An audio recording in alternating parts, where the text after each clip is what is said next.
Selamat pagi, salam sejahtera untuk kita semuanya. Pada hari ini kita akan masuk ke dalam materi kita yang ketiga dalam mata kuliah proses produksi 2, yakni membubut tirus.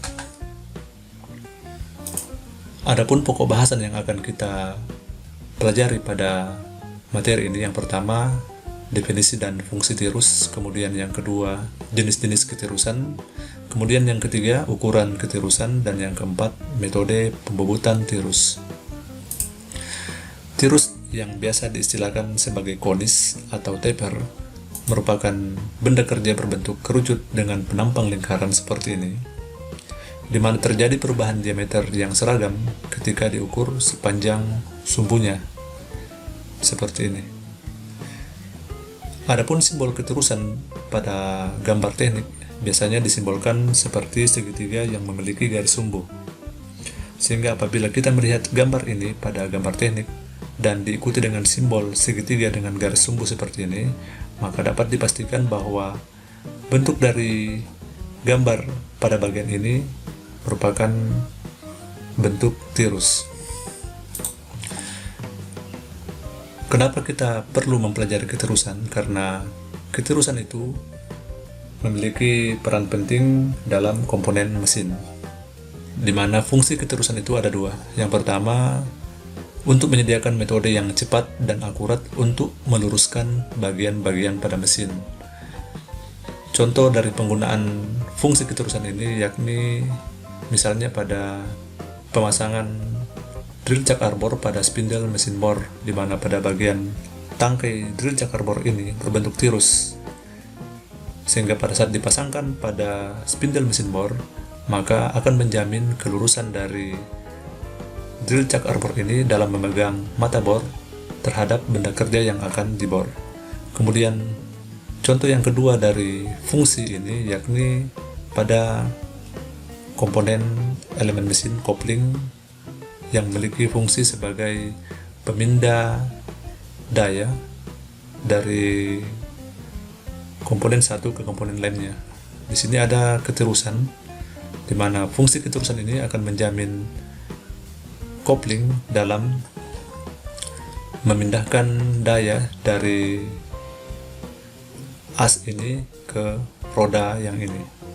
Kemudian fungsi ketirusan yang kedua yakni untuk menyediakan metode yang mudah dalam suatu pengikatan.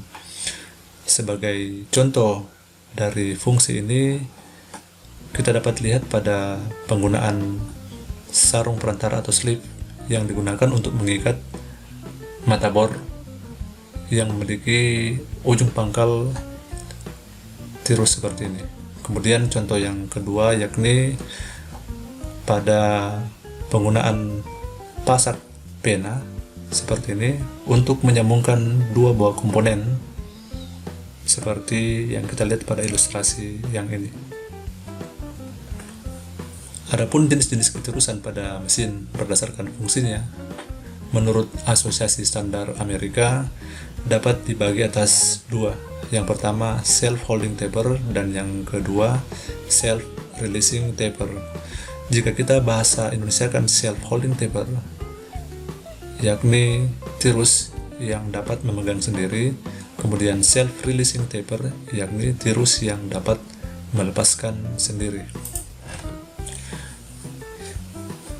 Self-holding taper memiliki suaian sesak di antara komponen tirus yang saling berpasangan akibat dari sudut ketirusan yang kecil, sehingga jika dua buah komponen yang dipasangkan ini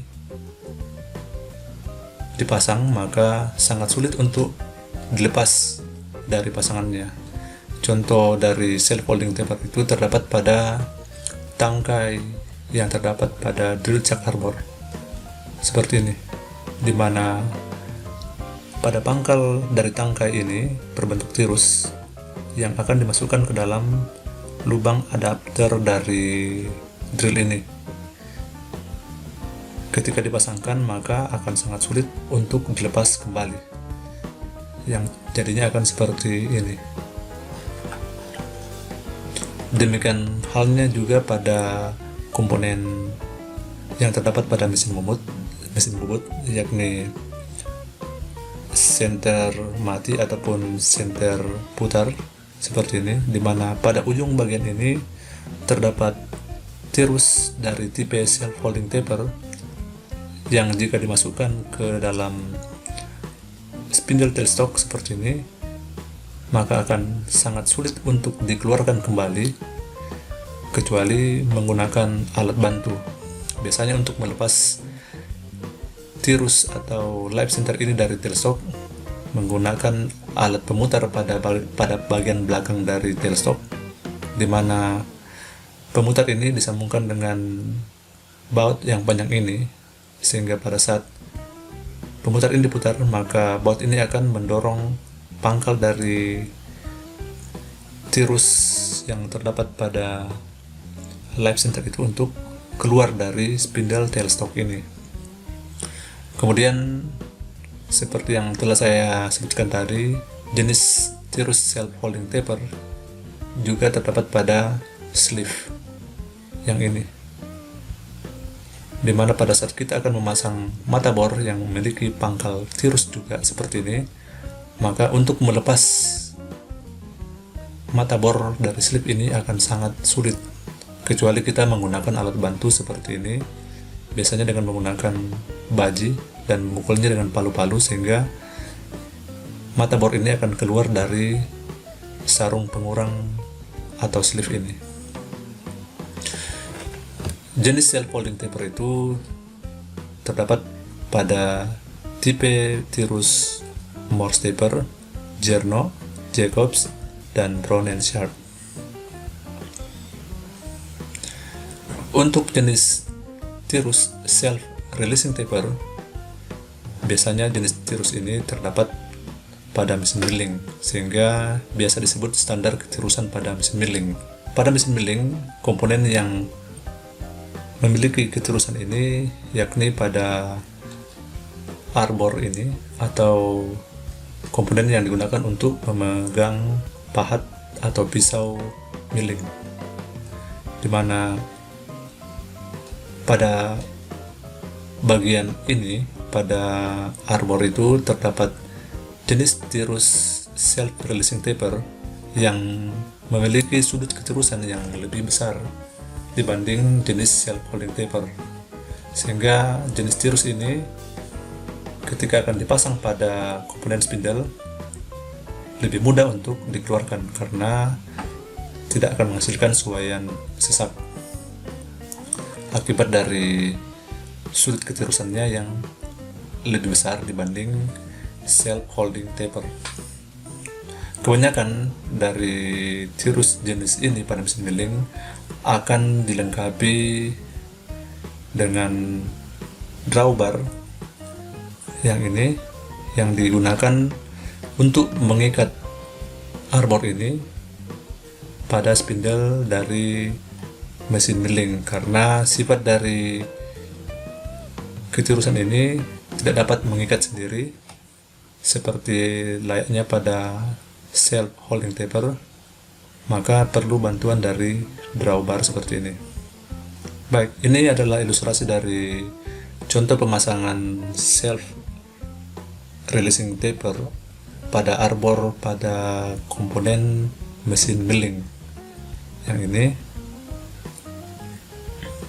dimana fungsi dari tirus ini yakni untuk menjamin kelurusan antara spindle dan pisau yang akan memotong benda kerja, dimana pada bagian ujung ini biasanya terdapat ulir, tempat kedudukan drawbar untuk mengikat arbor ini supaya tetap berada pada spindle dari mesin milling ini, karena sifat dari tirus dari arbor ini yakni self releasing taper tidak dapat mengikat sendiri, sehingga diperlukan bantuan drawbar yang dipasang pada ujung ini untuk mengikat arbor tersebut.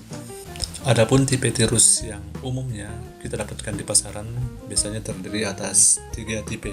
Yang pertama tirus Morse atau Morse taper, kemudian yang kedua milling taper, dan yang ketiga tirus inci.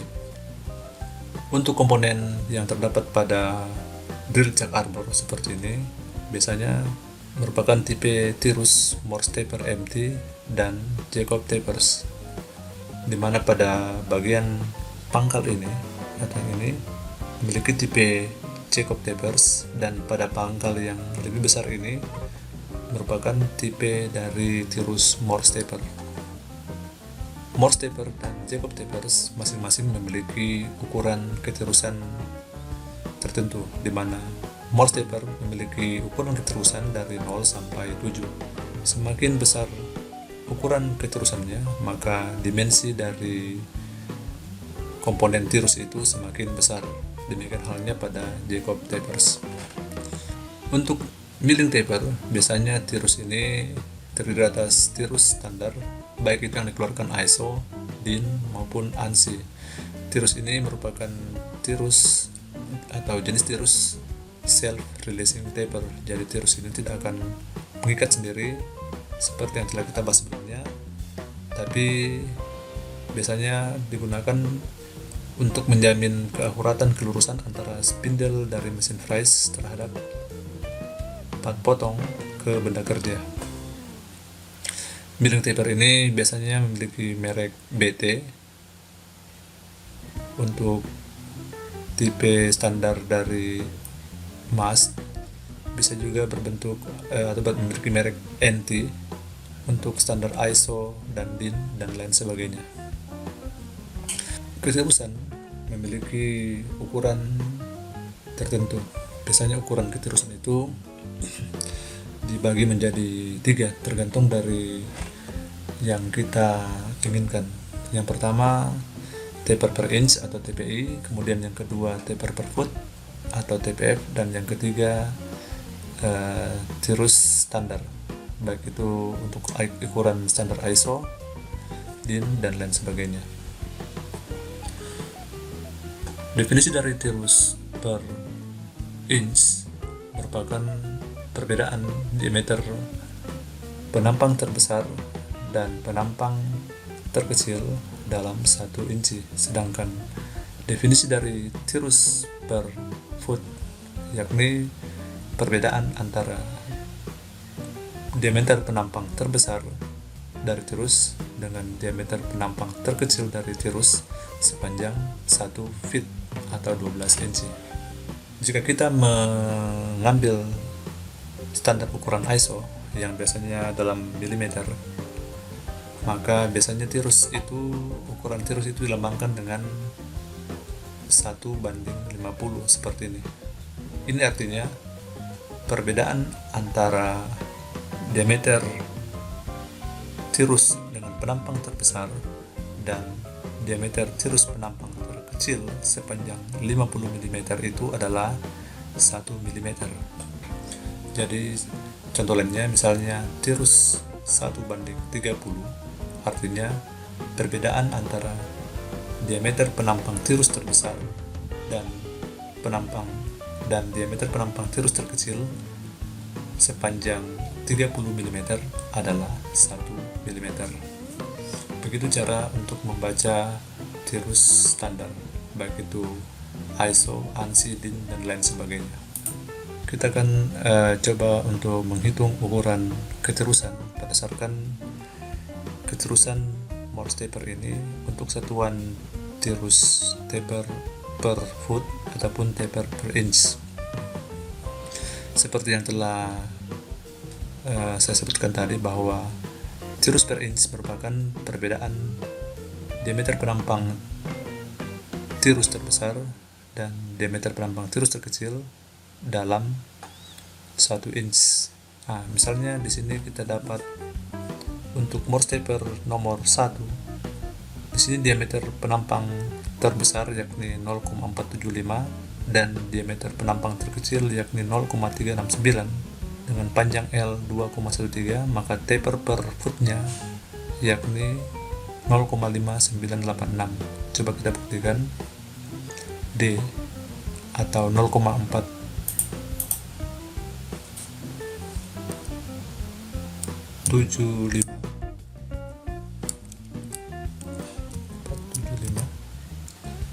dikurang dengan 0,369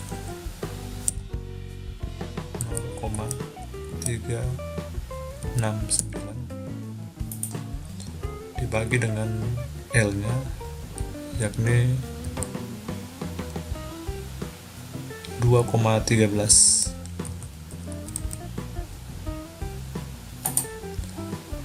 Ya, hasilnya yakni taper per inch-nya yakni 0,049. Untuk mengkonversi taper per inch ke taper per foot digunakan persamaan ini, yakni TPI sama dengan TPF per 12 atau TPF sama dengan TPI dikali 12. Maka kita tinggal kalikan TP ini dengan 12, hasilnya 0,59 seperti ini. Untuk contoh lain, misalnya Morse taper nomor 7, maka taper per inch yakni 0,0520 dari rumus ini, atau taper per foot adalah 0,6240. Cara mengkonversi taper per foot ke taper per inch ini yakni membagi TPF dibagi 12 atau 0,6240 dibagi 12 akan menghasilkan 0,052. Contohnya seperti ini, 0,6240 dibagi 12, karena satu feet itu adalah 12 inci, hasilnya 0,052. Pada tabel ini kita melihat jenis-jenis ukuran tirus dan contoh penggunaannya. Misalnya untuk ukuran keterusan 1:0,28675 dengan sudut keterusan alfa yakni 120 derajat. Maksud dari sudut keterusan itu yang ini, yakni untuk ukuran 1:0,288 ini memiliki alfa sebesar 120 derajat. Biasanya jenis tirus ini digunakan atau terdapat pada keterusan countersink untuk membuat bentuk tirus pada lubang dudukan dari mur atau sekrup. Kemudian contoh yang lain yakni keterusan 1:50 dengan sudut keterusan 1 derajat 8 menit 45,2 detik. Ini biasanya didapatkan pada komponen pasak atau pena. Satuan derajat keterusan biasanya ditulis dalam bentuk derajat, menit, dan detik seperti ini. Sehingga apabila bentuk satuan derajat keterusan masih seperti ini, maka kita perlu mengkonversinya ke dalam bentuk seperti yang ada di atas ini. Bagaimana caranya? Caranya sangat sederhana. Mula-mula kita harus ketahui bahwa 1 derajat itu sama dengan 60 menit dan 1 menit itu adalah 60 detik. Misalnya contohnya seperti ini, 20,13 derajat ini akan dirubah ke dalam bentuk derajat, menit, detik. Caranya, angka 20 dan angka 13 ini akan kita pisahkan menjadi 20 derajat tambah 0,13 derajat. 0,13 derajat ini yang akan kita rubah ke dalam menit. Caranya dengan mengalikannya dengan 60, karena 1 derajat itu adalah 60 menit. Hasil dari perkalian ini kita akan peroleh 7,8 menit. Angka 7,8 menit ini akan kita pisah lagi menjadi angka 7 dan 0,8, di mana angka 0,8 ini yang akan kita konversi ke dalam satuan detik, di mana 1 menit itu sama dengan 60 detik, sehingga akan kita kalikan 0,8 dikali 60 detik ini, hasilnya 48, sehingga hasil akhir yang kita peroleh yakni 20 derajat 7 menit 48 detik.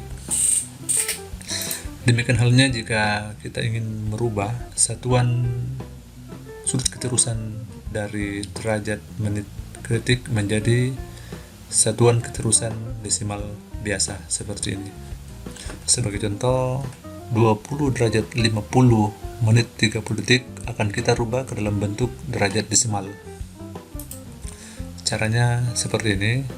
Jadi kita akan pisahkan antara 20 derajat tambah 50 menit tambah 30 detik. Kita akan selesaikan dari 30 detik ini, akan kita konversi ke menit.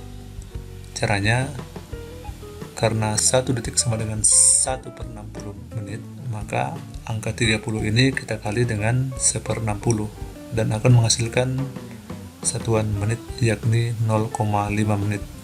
Karena 50 dan 0,5 ini sama-sama dalam menit, maka dapat langsung kita jumlah menjadi 50,5 menit. Untuk merubah 50,5 menit ini menjadi satuan derajat seperti yang ada di sini, yang menyatakan bahwa 1 derajat sama dengan 1/60, 1 menit sama dengan 1/60 derajat, maka tinggal kita kalikan 50,5 menit ini dikali 1/60 derajat, hasilnya 0,84 derajat. Sehingga jika kita jumlahkan antara 20 dan 0,84 ini akan menghasilkan satuan bentuk derajat desimal dari keterusan yakni 20,84 derajat.